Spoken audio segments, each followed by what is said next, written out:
Hello and welcome to Beyond Top 10 Tennis. My name is Dr. Ashley Morgan Berge and I'm your host.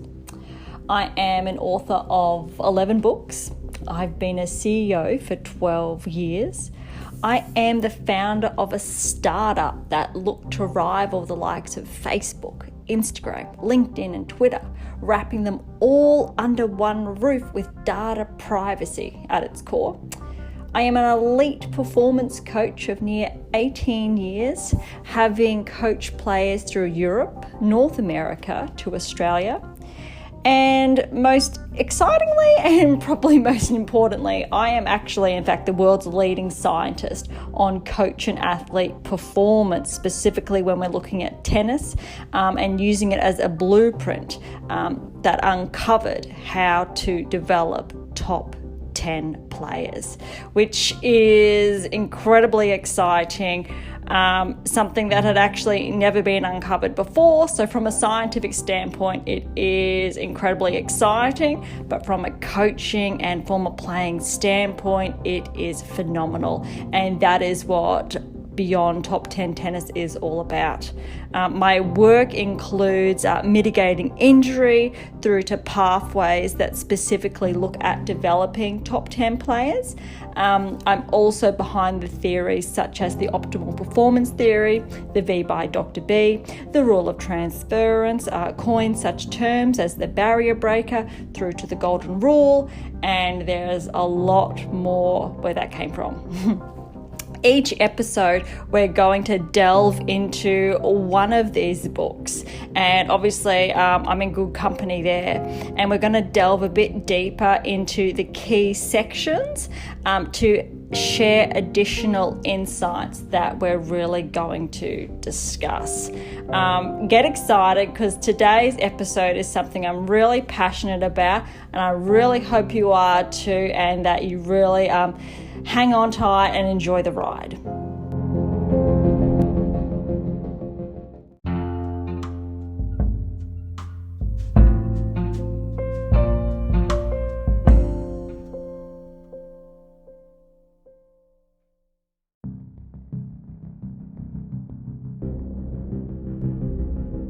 Today's episode is number 6. So those who have been following along from the beginning, thank you so much. And I'd really love your feedback just to see how we're going. Today's book is titled The Secrets to Optimal Performance Success, a comprehensive discussion on developing elite coaches and players.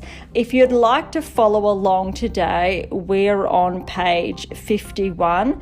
And as has become custom, I will share an extract specifically from this section and then we will dive in further. It's titled today, we're up to 1.6, and it's on mental stability, helping athletes cope with performance.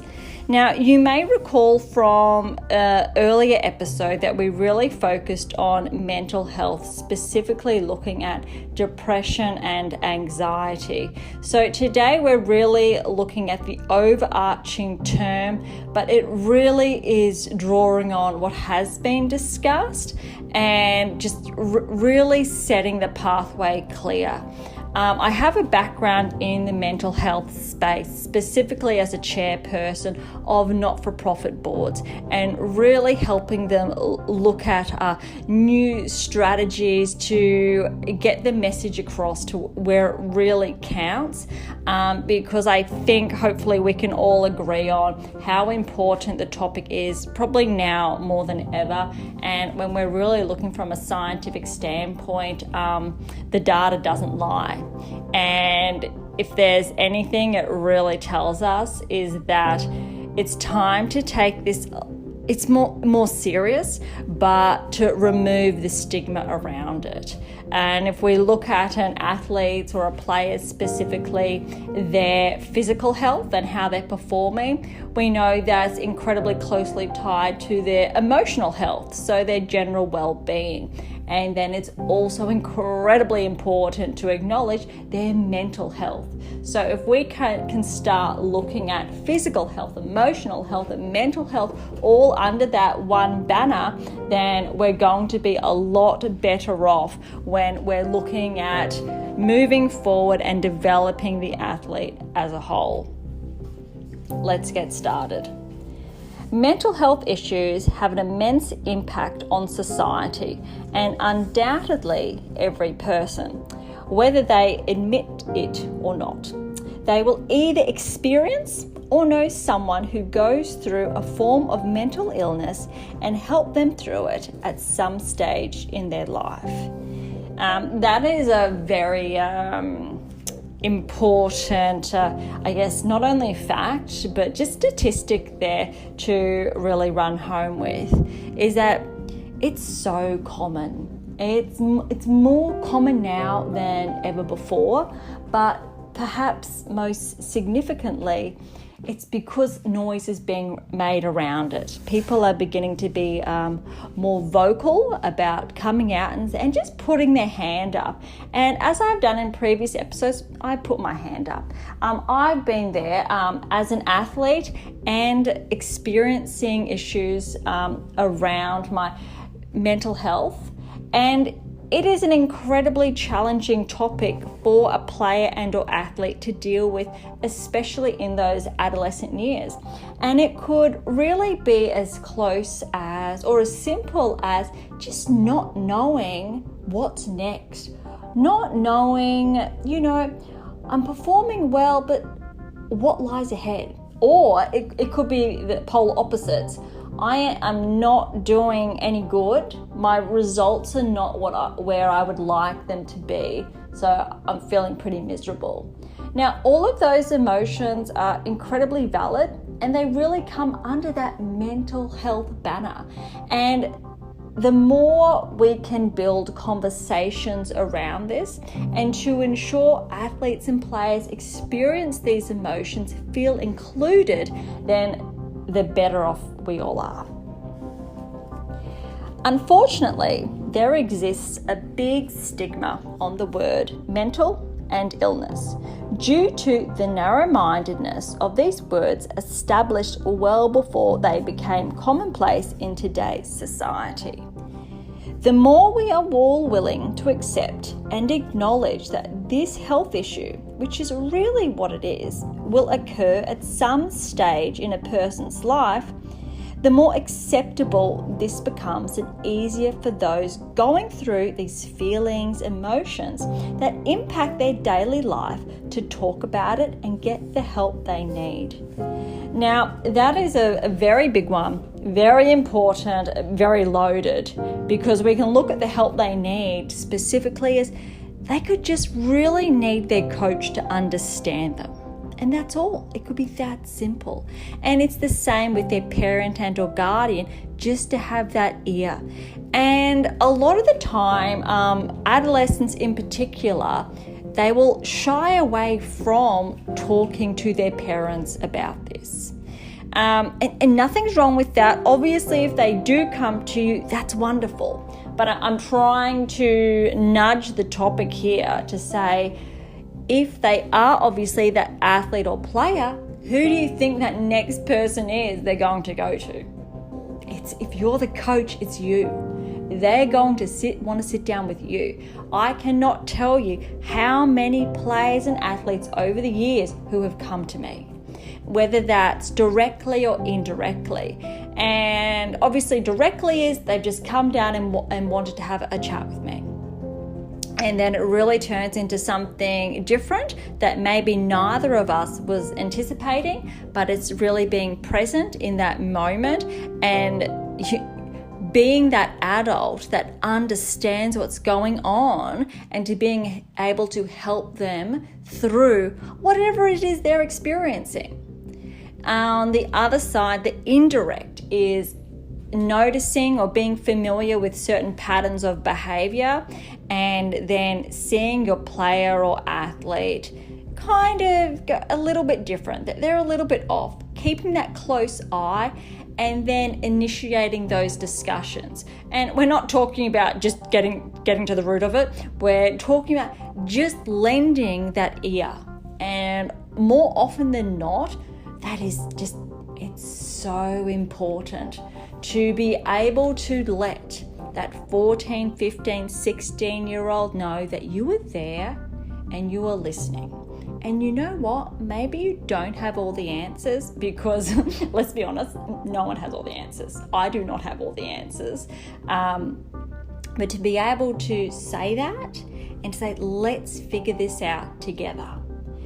And I think that is incredibly important, valid, powerful, and empowering, because being able to share that experience with that player and or athlete, whether it is as a coach or a parent, it really allows us to recondition our minds, our ways of thinking, to really broaden and include different concepts that maybe we had not considered or thought of in the past.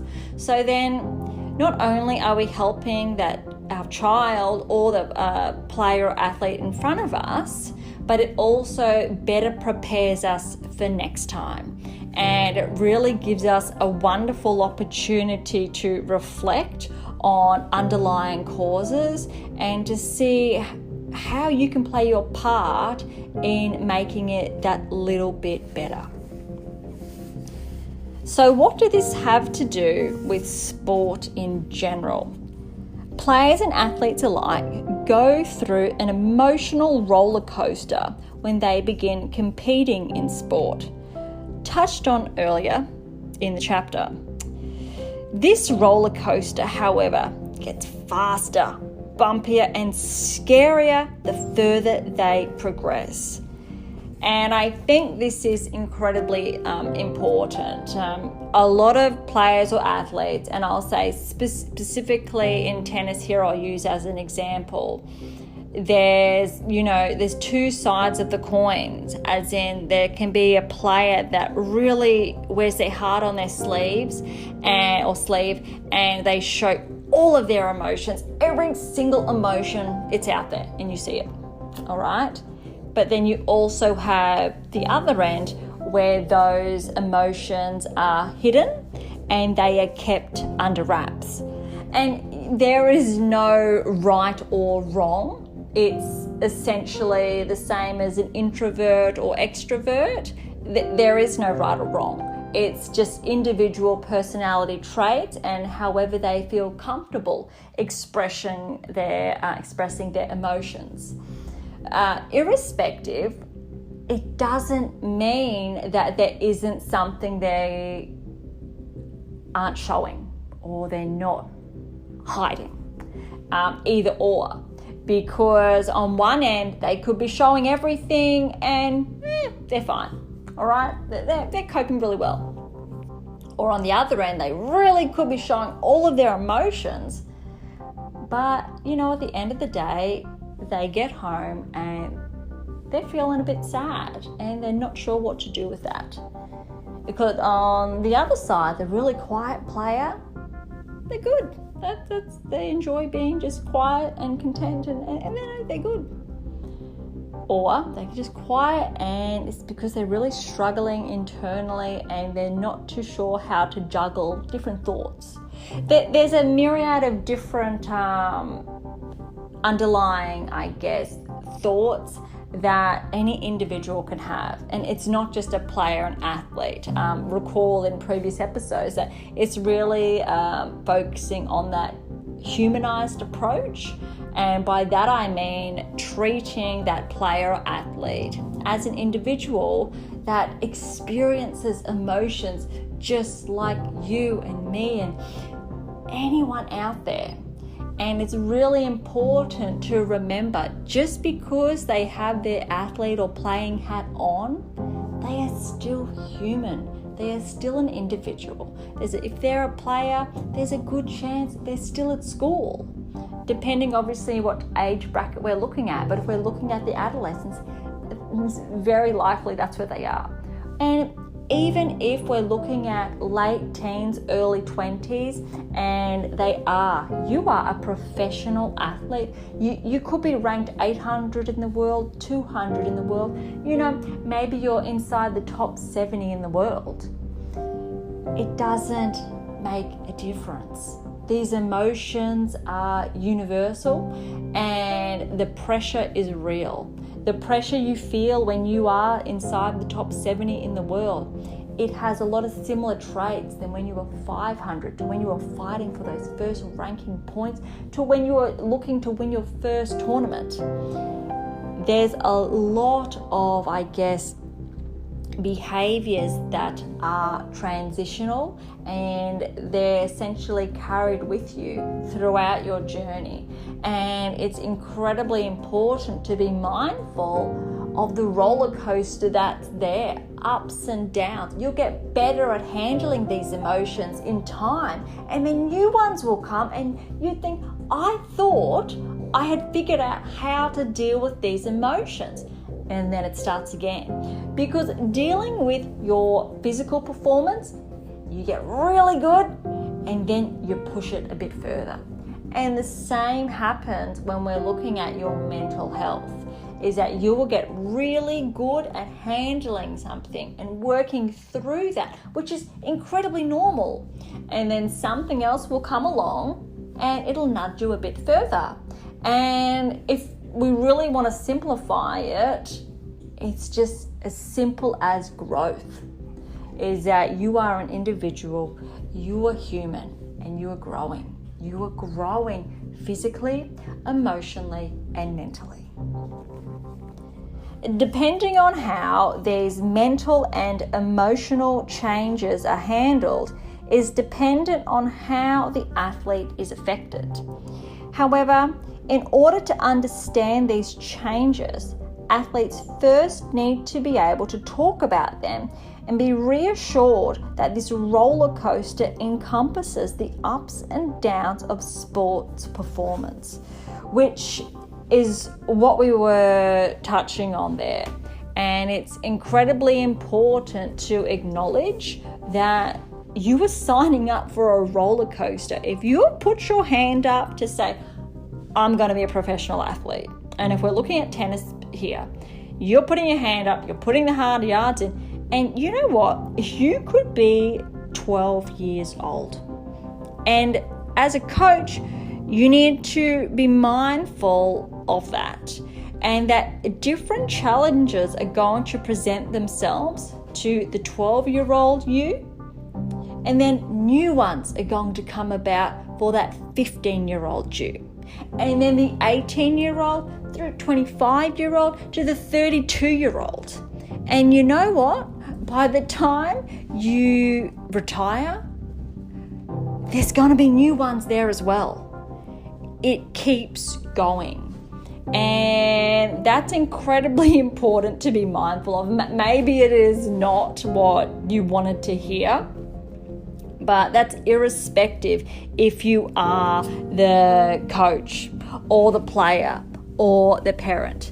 This is an ongoing process. It's an ongoing developmental process that needs to be included in your set trajectory. You use periodization for your athletic performance, it's fundamental. And then it's about having the discussions around your mental health so you are prepared. We've all heard about preparedness and how empowering and powerful that is from a physical performance perspective. Now, it is synonymous as well with your mental health and being prepared for what's ahead. Now, if we change the conversation to be inclusive about that, we're able to plan better, which means when these emotions come about and we're just not too sure how to deal with them, and you could get to a stage where there's this huge, just dark cloud hovering and it won't leave you. You can't shake it. But if you can look at building that dialogue between coach and athlete, between athlete and parent, so child and parent there, and building that foundation of a really healthy coach-athlete relationship, and also that triangular dynamic there, the more likely those conversations are going to be had, a safe place is felt, and I guess incredibly important is a place of no judgment, a more so a place of understanding and just accepting that this is normal. So if you are the parent or the coach listening, it's ask yourself what you can do to normalize these discussions, to acknowledge that these things happen, and to better prepare your player and or athlete for the road ahead. If athletes feel as though they do not have anyone to talk to, they hold these emotions inside, and as a result, their performances are not the only thing affected. The athlete will begin to become overwhelmed with a lot of built-up unawareness, and this can lead to other areas of the athlete's life being affected. It is important to note here that external factors, those not associated with the sport, can also have an effect on performance. It is a two-way street. Now, it's big. It's probably the biggest one. I mean, there are a lot of big ones. But when we're looking at underlying factors, and if we're looking at not being able to have that space created to have that open dialogue, that sense of overwhelmingness, being overwhelmed, there you go, is it's real. And if that space is not there to have that discussion, that's where those cracks are going to form. And you have the power to lessen or try to mitigate those cracks by creating that space to begin with. Now, this is incredibly relevant in, let's call it, the real world, because when you step off the court or the field or out of the pool, it's real. As that sense of being overwhelmed, it's real in your day-to-day life. And maybe you're listening and this is resonating with you because you know what it feels like to be overwhelmed. And I'm sure that 99.9% of people out there they know what being overwhelmed is. Just maybe you haven't been able to recognize it, but there's a very good chance you've experienced those emotions. Now, as a player or athlete, that sense of being overwhelmed, it's almost losing control, and all you want is to be able to play well or perform well. Now, you've obviously got two sides here. One side is that you keep winning and your performance is good, okay? And so you don't have to think about it. This overwhelming is, no, it's a constant. I'm doing good. It doesn't matter.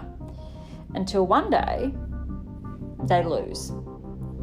And I'll tell you what, when that day comes, you want to be prepared, because it's no fun to deal with, and it's no fun for anyone involved, and it's a right mess, and it's completely normal.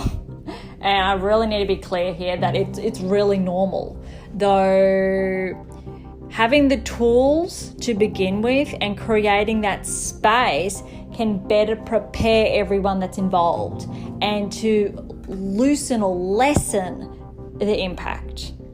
Now, this is still applicable for the athlete who is on the other side, that they're losing and losing and losing compared to the winning. All right?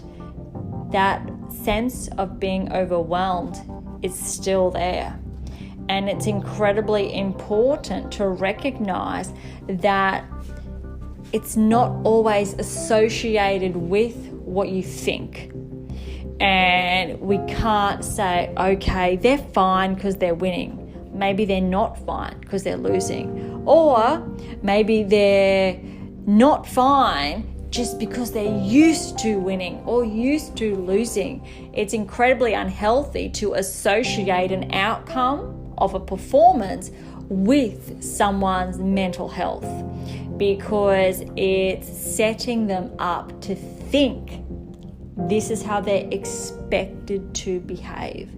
If we can begin the discussion around removing those expectations of how you need to behave when it comes to an athlete's or player's mental health, we are better positioned then to have those conversations, which again is incredibly relevant, because the more we're having those conversations, the more prepared everyone is to know what's going on, what's causing it, and to figure out how they can get to the bottom of it. It is important for coaches to remember this two-way street, because at times there will be crossroads where both outside factors and performance will come head to head, and this is where it is essential for the coach to be open to helping the player through this part of the roller coaster, a scary part of the ride for a child or teenager. Now, this is really important, and why developing an incredibly powerful coach-athlete relationship is one of the number one factors associated with becoming an elite athlete. And I can say that again, it is one of the number one factors in becoming an elite athlete. Now, when I'm talking about an elite athlete, I'm specifically talking about if you want to get inside the top 20 towards the top 10. If you want to have a chance of winning a medal at the Olympics, if you want to win nationals, if you want to win worlds, that coach-athlete relationship is fundamental. Now, I really hope, I don't know if you've got to write that down, record it, say it to your head over and over again, but if you're able to establish that type of relationship, that's where it starts. So you find a good one and you hold on to it. You look at previous episodes about firing your coach. If you don't have that relationship, fire your coach. Find someone, find that coach where you can have that relationship. If your endpoint, your key objective of your performance is to become a professional, and you've got those dreams out there, which are incredible. I'm a big believer that every athlete player should be encouraged to dream, but it's about having the tools to get there. That's a little bit of a tangent, but most specifically here, when we're looking at that relationship, it's about obviously on-court factors, but external factors. And, hats off to the parents here to say, it's important to have that coach, because something could be happening at home. Now, every adolescent you speak to will be able to let you know something sucks at home. It sucks, or they're miserable. There's always something.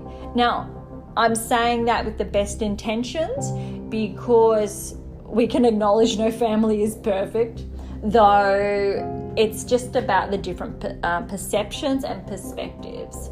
Obviously, the child or player athlete could think everything's perfect, and mum and dad could as well. And though the coach could have different concerns about their performance, and just being able to have that discussion. Or mum and dad, they could be getting divorced. right? And then maybe the player or athlete, they're not handling it very well. Again, completely normal, completely rational, everything's okay.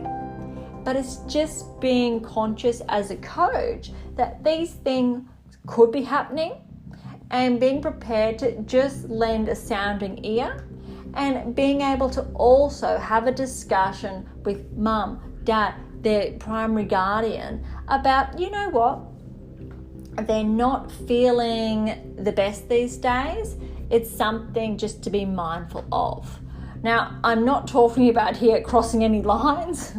It's about having that mutually respectful relationship there, and it's about just having those conversations or having the space, more importantly, to have those conversations. It's so important that we're going to end on this because I could talk for a lot longer, and we will touch on this, I'm sure, again and again, though it's a fundamental topic that comes back to the coach-athlete relationship and that triangle that is just really fundamental when we're talking about mental health and removing the stigma, but also normalizing different emotions and saying, hey, physical health, it's your performance, yes. Emotional health, how are you doing? Are you feeling sad, happy? How are you feeling here? Good. Your mental health, all right. How are you feeling there? Yes, but what's happening, all right, mentally? We know about mental conditioning and mental toughness in the sporting spectrum, though there's obviously that different side with the, I guess, more negative connotations, and it's important to begin to remove the negative there and to say these emotions that are affecting your mental performance are incredibly valid. And mental health should be championed just as much as your performative health.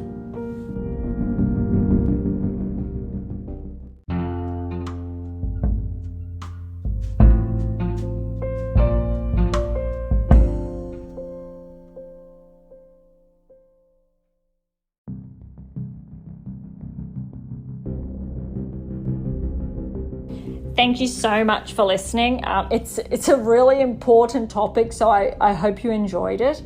To get your copy of The Secrets to Optimal Performance Success, please head to AM8 International. That is am8international.com. For any comments or questions, please head on over to AM8 International as well, or sign up over on Topic Thread. That's topicthread.com. It's the only social network I am on, and I think I'm a bit biased, but it's a bit of fun as well. If you'd like something different out there, head on over to Pink Octopus Books. That's pinkoctopusbooks.com, and that is where my fictional release is. So that's specifically for the parents out there. If you don't want to read or catch up on anything more sports sciencey, then I'd encourage a look there. All of the links, though, are in the bio. They're in the show notes, so please check them out. If you enjoyed today's episode, please subscribe, follow, like, whichever you're most comfortable with. Please do. That would be phenomenal. The more of you that do, the easier we'll be able to find. And hey, one day maybe you're going to be talking to your rival out there and say, have you heard of Beyond Top 10 Tennis? Or were you listening? And there both of you are, and you're both about to head on to centre court. Now, I can't think of anything more awesome than that. That's pretty cool. All right, on that note, I'm so grateful. Thank you so much for listening. I am your host, Dr. Ashley Morgan Berge, and this is Beyond Top 10 Tennis, and I'll see you next time.